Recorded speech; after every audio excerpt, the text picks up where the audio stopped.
Hey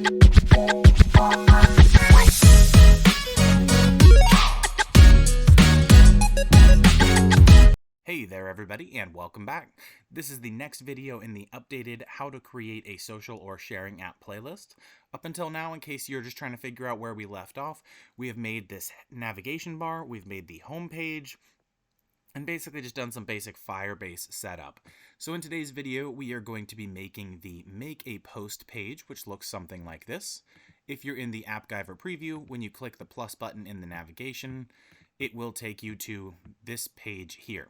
Now, if you want to see what it looks like on a mobile device, you can right-click and click Inspect to open up the developer tools, and you can choose a device type up here and just get a general idea of what it would look like. So we will close the developer tools and we will jump in. So a couple of things to note here at this point. I have set up 3 categories here. It sounds a little weird calling them categories since one of them is actually called categories, but one thing you need to make really just keep in mind is when you are setting up your post page, you need to think a little bit ahead to figure out what exactly you're going to be doing with how these are displayed.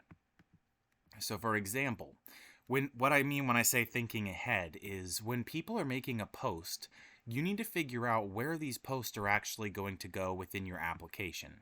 So the idea here is you have to map it out a bit. So when we go to make a post, as it stands now in this video, we're going to require users to choose one of 5 categories. We're going to require them to choose one of 5 topics here, and then one of 5 ratings. Now, I haven't named these very well. Again, this is something that you're going to be customizing. So this category can be named whatever you want it to be named. So right here, you can call this whatever you want. The topic, you can name each of these topics. All of this is 100% customizable, so you would choose. Now, one thing before we jump in, and I noticed it was a little bit of a gap from the last video, is I covered how to make the navigation bar, but I did not cover the custom coloring for the icons when you choose a specific page. So the only real thing to note here, when you choose an icon, you can go to Style and choose the color right here. So I just changed the color of the icon for the page that I was on. So I just wanted to clarify that really quickly. All right, so time to start with this page. We have our navigation menu pasted in. We have our icon and shading set up in the navigation bar for this page. And then you probably won't have other pages linked in just yet, but at least they're there. So at this point, we have a title that we've dragged over called Make a Post. We have text, which just says fill out the form or whatever you really want it to say. And then you have your content. So this is where you can be a little bit creative. You don't have to set yours up just like I have, but I have found the majority of the time the input field is the best option. So I have an input field for post title, post description, and then we have a drop-down field, which if you go on the left-hand side over here, you will see when you're scrolling through, there's a drop-down field option. So I have a drop-down field for category, topic, and then I have this option here. You may notice you don't have any component for it, and that's because this was a custom installed component. So the easiest way to get this, I'm just going to find the name. So it's called star rating. So in this case, you can go and type in rating in the marketplace, find star rating, and click install. When you've installed it, it'll be over here on the left-hand side, and you can drag it over. And then above it, I just put some text that's called rating, since this doesn't come with text already. Now in this case, we'll go through the setup for each of these components in order, so at this point we're just getting the page laid out. Beneath this, we have the input field, and then another input field, and a submit button. You'll notice this page is not terribly complex. Now, I will say that in this case, the majority of this content is put within a container, just in case I want to copy it over to another page. So let's go ahead and start customizing. We're going to try to streamline this a bit, so at this point, I would recommend you pause the video and figure out what information you want to send. Again, try to map things out a bit, because when you make a post, you want it to appear in these various topics. So you'll call topic 1 whatever you want. You could call it light roast coffee, or maybe you want to post about jobs, or whatever it is. You would name these according to whatever topic name they are. And the way that this is set up currently, it requires users to submit to topic, category, and rating, but you can add more or less depending on your needs. So what we're going to do for the first one is just going to be called post title. So we will click on the component and call it post title, and the value is going to be bound to a page variable for post name. We'll walk through this first one together, and then we'll speed up a bit for the rest of the page. So you can click the slider and go to page variables and add page variable, and then you just name it, and then you would click save. So in this case, the page variables that I have currently, which you don't need all of these, so we'll just go through the ones that you do need as we're getting this set up. So in this case, first one, I've just called the label post title, which is what shows up here. And then the value is set to post name. And that's the page variable. So you would just click here, data and variables, page variable, and then you find post name here. If you don't have that, you can go ahead and create it. Then we do the same for post description. It's called post description, and it's bound to a page variable just called description. Now, if you're wondering how I change the color on these, you can just go over to Style, and you'll see we have the default input field, and you can click Edit, and then choose the background color here and adjust your padding and effects as needed. And then you can just double click out here to get out of that menu. So we've done the first two. Now it's time to go to category. So you can do the same and click Edit in the Style and choose the background color and effects as needed, and then we'll double click out. So for this one, it's a little bit different. So the selected value is going to be bound to the page variable for category. So you can go ahead and set that up just like we've done before. You click here and select the page variable. If you can't find it, you need to add the page variable. Now you're going to have an option list here. So you're just going to make sure that you have list of values selected, and then these are the values that are actually going to be present. So you need to make sure that you have a distinction between label and value. In this case, we are looking at the category label. So when we go to make a post, these are the category labels. So label, we have light, light medium, etc. And it's the same over here. Light, light medium, etc. Now, the labels, it doesn't really matter what they are. This is the user-facing value. What we are using is the value underneath. So 1, 2, 3, etc. So the value is what we're going off of. So I like to just use numbers, but you can really do whatever. It's easier if you go with numbers, though, in my opinion. So go ahead and make the label whatever you want. I did mine to kind of go off of coffee, but this is category 1 through 5. So in this case, if you were to go to categories, this would be light, light medium, dark, etc. Again, I didn't really name mine because you can customize this as you need.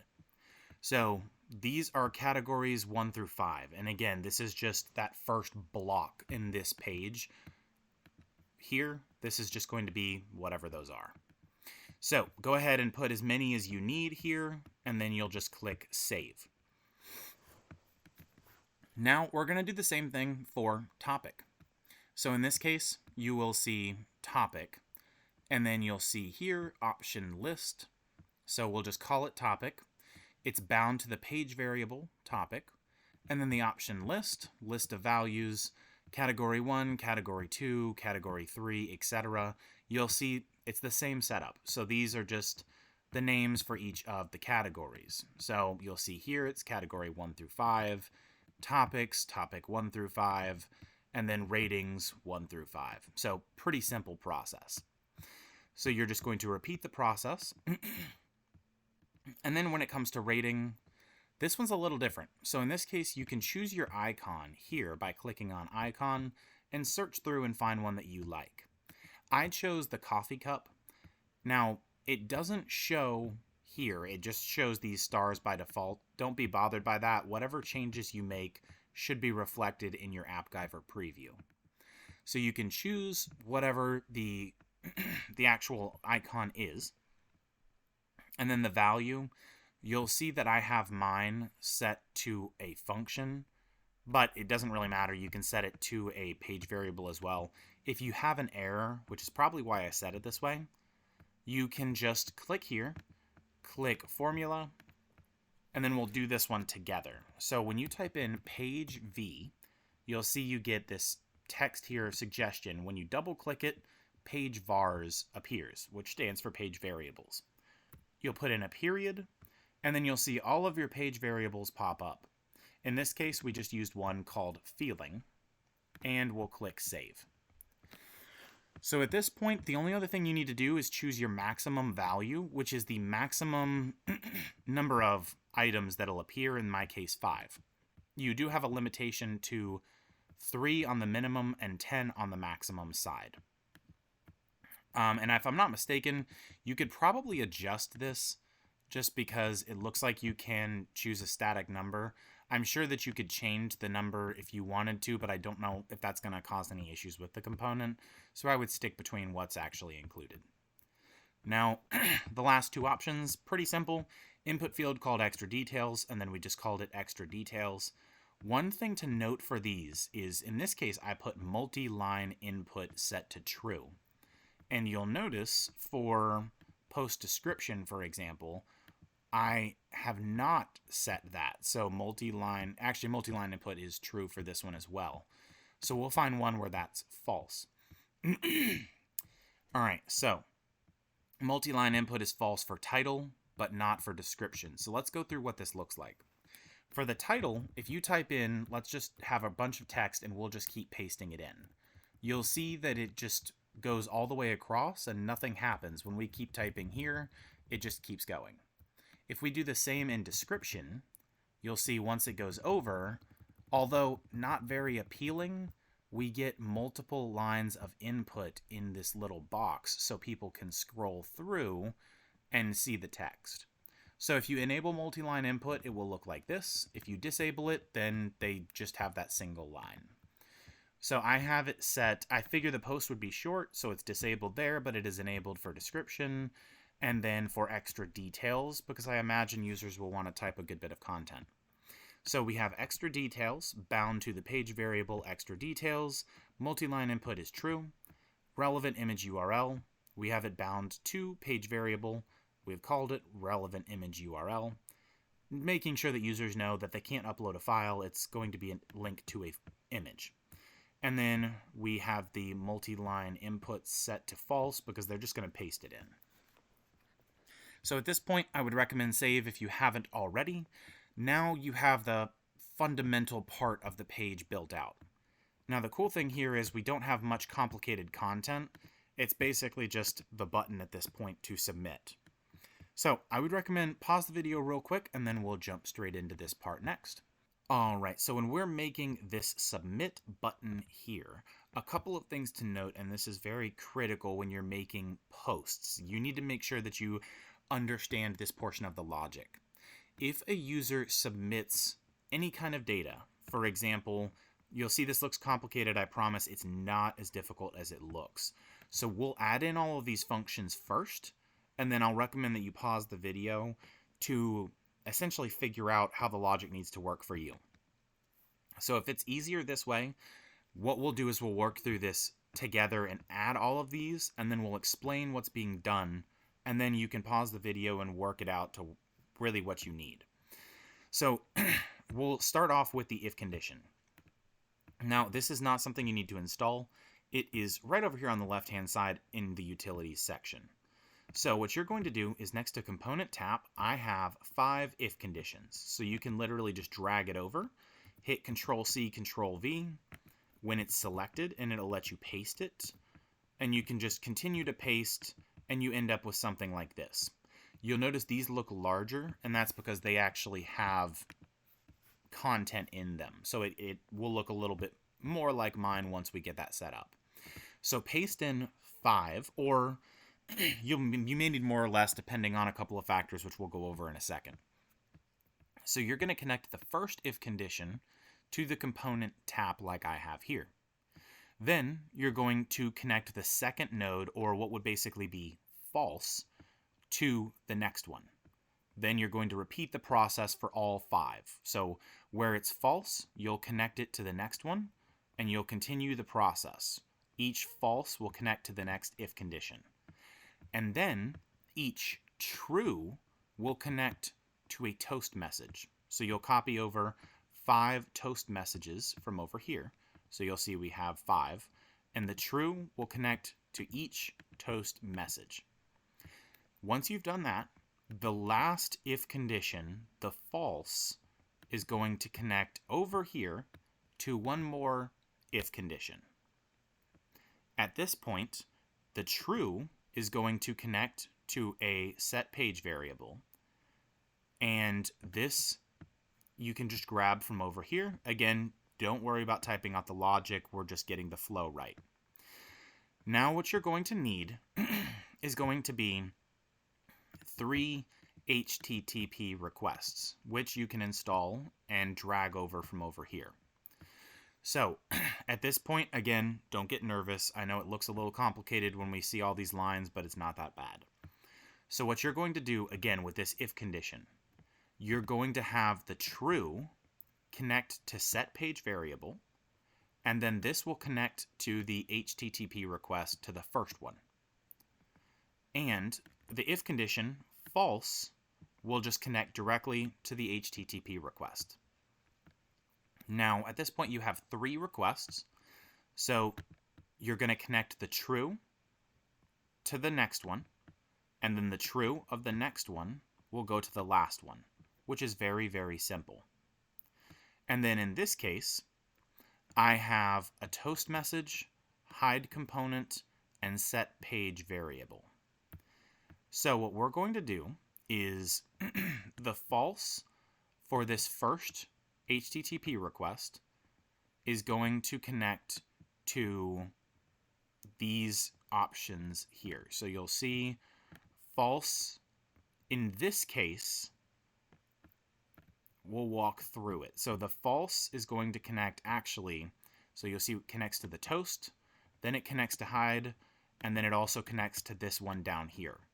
So in this case, just to help explain things a little bit more, you'll see the false for this one also connects to this and this. So to help make this make more sense for you, the first HTTP request, the first 2, the true node connects only to the next HTTP request. So it goes true, connect here, true, connect here. The false for the first 2 connect to each of these 3 options. So the false here connects to this, this, and this. And it's the same with this one. The false connects to each of these 3. And both of the false do. So these 2 nodes connect to all 3 of these. These 2 nodes connect to all 3 of these. Then this last HTTP request, you will see it looks a little bit different. And the reason for that is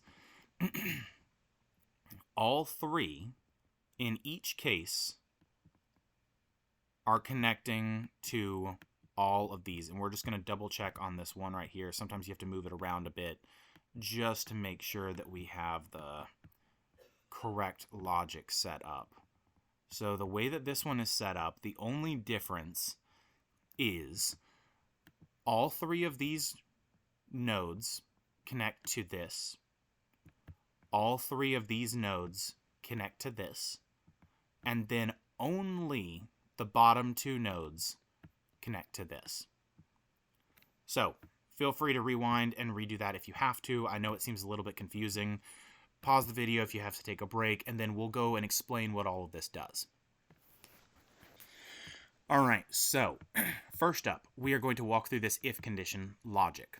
What this is doing is this is checking to make sure that none of these fields are empty. So in this case, if I go to make a post, and let's just say I click submit, you'll see it says name must have a value. So we'll put in a value. Then I click submit. Now a description must be added. So I'll type in a description. Now a topic must be selected. So you get the idea. So what I'm doing here is I'm requiring users to put in information. So this if condition, all the condition says is underscore empty in all caps, and then in parentheses, the page variable. Now, if you're wondering what page variable am I talking about, I'm doing this for every single one of these input fields and drop-down menus and rating.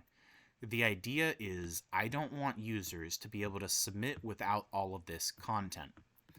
So when users click the submit button, what it's going to do is it's going to check and see, okay, is the page variable for post name empty? If it is empty, it's going to give the dialog that we've already connected, name must have a value. If it's not empty, that means users entered in content, so now it's going to do the next check, and this is empty description. If it is empty, it's going to give the toast message, which we just saw. If it's not empty, that means, again, the user entered in information, so we're going to do the next check. We're going to check is empty page variable topic. We'll give the final toast message we saw. Otherwise, we'll continue. So this is the process. For each of your input fields here, you're going to want to have one of these if conditions that checks if it's empty. If it is empty, a toast message will appear. If it's not, the next option will appear. And then it'll do that check. Now, the reason I have this page variable set up here, and I've set it a little bit separate, is I always want there to be an image. And that's just for me, because you want people to see these little thumbnails when they go to make a topic. But not everyone may understand how to grab an image URL. So, in that case, this one is a little bit different. This check is the same in that it checks for the image URL page variable to have content, and if it is empty, instead of a toast message saying you must have a URL, I'm connecting it to this variable where we're going to set the page variable. So in this case, it's from the core components. You can grab set page variable here. You should already have this. And you're going to bind it to a page variable called image URL. Now in this case, the assigned value is going to be some kind of a URL for a picture. So in Firebase, what I've done is I have gone to the home page, and then at this point you can basically just find your project. So you can go to build and choose storage. When you choose get started, you'll see allow read write if false, so you're going to manage your security permissions as you would normally. And what I've done here is I've stored some images for the app. So this is in a separate Firestore database. I just stored an image from Unsplash. So if I paste in that URL, you'll see we just have this picture here. This will look familiar. It is this image here. So basically, what I've done is in Firebase, if you set up storage, you can click Upload File and upload an image. On the right-hand side, you can grab that image's URL. So we'll go to the project that actually has these images. And when you scroll through, these are all the pictures I've uploaded. So you click Upload File, choose the image, and then when you select the image, you'll have this, something similar right here, like a hyperlink. When you click it, it'll open up the picture. So you can actually right-click here and choose Copy Link Address. So in this case, setting app variable, what this check is doing is it's saying if someone does not paste an image URL, we're going to set the image URL page variable to this link, and you put it in quotes. So if yours shows up red, it's because you need to have these double quotes surrounding it, and it's passing the URL for that image. And then it's going to connect to the first HTTP request. So what we're doing is, if the page variable for image URL is empty, we're setting a default picture, and then we're doing a request. If it is not empty, that means someone entered in content, and we'll just do the same data request. Bear in mind, we're not doing a check for a valid URL, so if you need to do that, you'll need to figure that out on your end. But now we're going to go through these 3 requests and how they work. So this is a generic error message saying it did not work, which is why it's only tied to the bottom 2 of these nodes for each of these 3 requests. Anytime there's a problem, we're going to give them an error. Then we're going to hide component 4. The reason for this is I don't want people to be able to spam the forum. So you'll see container 4 is what we're hiding. This is a container that has everything in it. So if I click container 4, you'll see it has all of the input fields and drop downs. So you can put all of your input fields and drop downs inside a container, which again, all you have to do is drag a container over and drop everything inside. You'll see it'll be a little bit indented, and you can check if it's in the container by expanding. So we will open this back up. We'll click the submit button, and then you'll hide the component. That way everything disappears. So this is connected to the failures for the first 2, and then it is connected to all 3 for the bottom one. The reason the logic is set up this way is if something doesn't work, I don't want users to just keep pressing the post button. So if it doesn't work on the first 2, then it's going to hide the component and give them an error. Regardless of what happens on the last one, whether it works or doesn't, it's going to hide the component, but it's only going to give the error on the bottom 2. So hopefully the logic is starting to make more sense. Now this last one is setting the page variable for post URL to 0. If you don't already have a page variable for post URL, go ahead and make one, and I'll explain why we're doing this. The HTTP request, I don't want people to be able to spam this and cause issues with our database. So in this case, we have our URL split up into chunks, and when people hit the post button, in every case, it's basically going to only on the failures for the first 2, but for all 3 on the last one, it will set post URL to 0, which means the post button, even if it is hidden, if people found a way to unhide it, it's not going to work anymore. And that's intentional. They would have to reload the page to get it to work. So go ahead and add this in, and we'll explain at the end of this video the page layout. There's just a couple variables to set in the beginning. Now, we are going to be wrapping up with these 3 data requests and then doing the page layout, and then we are all finished. So as in the last couple videos, I will include the URL and the HTTP request body content in the description. That way you can copy and paste to make your life a little easier. The URL is right here. So we have pageVars.posturl plus appVars.projectname plus pageVars.posturl2, and then posttopic, and then the topic, documentId, and the URL ID 1. So I'm going to break this down because this is very similar to what we've posted in other videos. You'll notice in the past that in most of the videos I have a post URL for posting something to Firebase.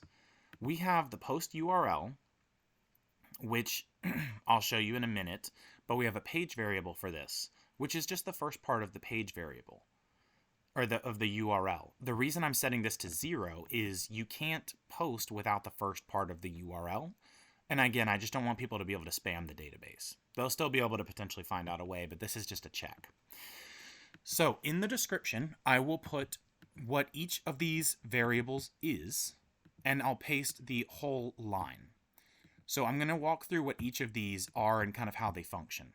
this first data request is posting to Firebase in a basically what we'll call a collection called posttopic. So in Firebase, if we go to a sample database that I have set up, and we go to build, and we'll go to Firestore database. These over here are the collections.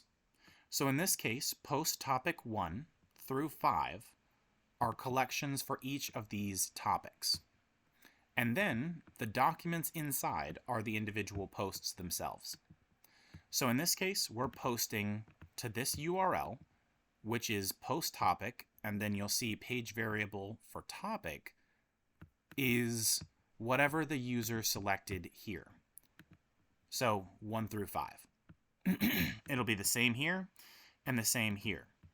So to make it a little bit more simple, hopefully, I know this can seem complicated, but these three are almost the exact same requests. What it's doing is each one of these is sending to one of these three categories here.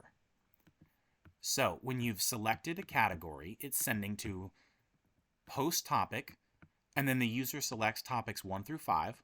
So it'll be post topic 1, post topic 2, post topic 3, and this is what it'll look like over here. Post topic 1, post topic 2, post topic 3. And it's going to send this request body. So all you really need to know here is it's sending a title, which is the page variable for post name, the topic, which is page variable topic. So each one of these variables is a variable that we have on our page. So it's saying this is the value in Firebase, this is the value from the app that corresponds to that value. Now, if you want to alter this content, you can. So the idea here is this right here is a value. It's in brackets and it's followed by a comma. So if you wanted to add more, which I would recommend you not do until you have a good understanding, but you can go to the very last one and paste this in. And then the idea here would be, in this case, the editor is a little bit broken. Sometimes, unfortunately, when you highlight, you'll see some text underneath. Sometimes it doesn't like when you have really long request bodies. So in this case, I would recommend doing some of this in Microsoft Word. But the idea here is, if you don't want to have something, then you would just start at the comma and go up to just before the next comma. So if we don't want topic, we can delete it completely. If we decided we wanted it back, you can paste over something else instead. But the idea is this is the general formatting. You start with an open bracket after fields, and then you paste in whatever your content is, followed by a closing bracket and a comma. So again, it makes more sense once you start to look at it, but what we'll do is we'll move on to the next one. So you'll paste in this URL, which is going to look almost identical to what we have before, except in this case it's post category, followed by the page variable for category. So you'll see in this case, when it's posted to Firebase, we will have post category 1, post category 2, etc. And each of these is a post, and then you'll see over here is all the content the user is posting. So I will have that URL and the request body in the description, but in this case the request body is identical to the first one. We're setting the page variable for feeling to a string value to make it easier to read. And then the last one is post feeling, followed by post feeling page variable. And as you guessed, it's post feeling 1, 2, 3. So the request body for this is identical to the first two because we're posting the same content to each of the three collections. That way users can grab them from whichever collection. They're grabbing the same information. So in the video description, I'll put what those app variables are, or the page variables, because you're going to need to set your post URL to a specific variable. So when you go over here, you can go to page variables, and when you go to post URL, you'll see that you can actually set an initial value. What we'll do is we'll walk through how we're setting those variables really quickly, and then we'll be able to finish up this video. So in this case, you'll see right here when the page is mounted, the first thing we're doing is we're using the installed option for get current user. And you can find that right here or install it yourself from the marketplace after you'll find it here. So we'll connect it to get current user. And then in the top node, we don't have any errors. If you want, you can set those up. But it's going to connect to set page variable. So in this case, we are setting a page variable, which you should now have, but if you don't already, call it URL ID 1. And in this case, we're going to click formula, and we're going to type in this formula here.